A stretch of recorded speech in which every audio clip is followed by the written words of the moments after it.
ஜாக்லினை கூப்பிட்டு ஒரு task letter கொடுத்துருக்காங்க. செம்ம த்ரில்லிங்கான ஒரு ட்விஸ்ட் வச்சுருக்காரு பிக் பாஸ் இந்த டாஸ்கில். அது என்ன அப்படின்னு பார்த்தீங்கன்னா, முயல் வேட்டை 2.0 இதுதான் அந்த டாஸ்க்கு. ஸோ பிக் பாஸ் வீட்டுக்குள்ளே இப்போ முயல் இல்லைன்னா முயல்கள் அனுப்பப்படும். அது எப்படி வேணால் வரலாம். கன்வேயர் பெல்ட்டில் வரலாம், வீட்டுக்குள்ளே திடீர்னு முளைக்கலாம், ஆகாயத்திலிருந்து வரலாம், எப்படி வேணால் முயல் வரலாம். ஸோ முயலை நீங்கள் எல்லோரும் சேகரித்து உங்கள் கோட்டைக்குள்ளே வச்சு நீங்கள் பாதுகாக்கணும். அந்த கோட்டைக்குள்ளே வச்சு பாதுகாக்கிறதுக்கு, கோட்டை கட்டுறதுக்கு உங்களுக்கு கற்களும் வரும். இப்போது நிறைய கல் இருக்கிறது முக்கியமாக, நிறைய முயல் இருக்கிறது முக்கியமாக அப்படின்னு கேட்டால் அதை இப்போ பிக் பாஸ் சொல்ல மாட்டார். ஆனால் முயல் ரொம்ப முக்கியம், அதை மட்டும் இப்போ சொல்லியிருக்காரு. அதுக்கப்புறம் தேவையான நேரத்தில் அவர் எது வேணுமோ அதை சொல்லுவார்.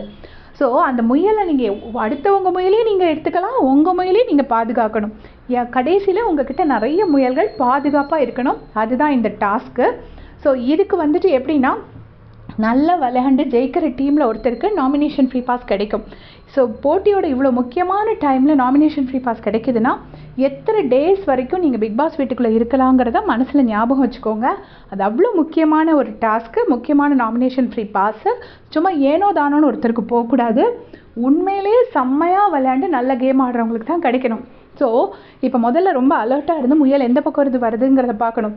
கார்டன்லேருந்து வருதா, இல்லை வீட்டுக்குள்ளே வருதா, ஸ்டோர் ரூம்லேருந்து வருதா, வாகனத்துலேருந்து வருதா, கன்வேயர் பெல்ட்டில் வருதா, இதெல்லாத்தையும் ரொம்ப ரொம்ப கேர்ஃபுல்லாக பார்க்கணும். அப்புறம் ஸ்டோன்ஸ் வச்சு கோட்டையை நீங்கள் எவ்வளோத்துக்கு எவ்வளோ பெருசாக கட்டுறீங்களோ அவ்வளோத்துக்கு உங்கள் முயல் சேஃபாக இருக்கும். அதுக்கப்புறம் அடிதடி சண்டை இதான் இப்போ முக்கியமாக நடக்க போகுது. அப்போ பழைய டீமில் உள்ளவங்க யாரும் ஹெல்ப் பண்ணக்கூடாது. அதுக்கு சௌந்தர்யா சொல்கிறாங்க, நான் ஏற்கனவே ஹெல்ப் பண்ணி நாங்கள் அவுட் ஆனது போதும், நாங்கள் யாருக்கும் ஹெல்ப் பண்ணலன்னு சொல்கிறாங்க. செம்மையாக இருக்க போது டாஸ்க் அப்டேட்ஸ் உங்களுக்கு கொடுக்குறேன். Thanks for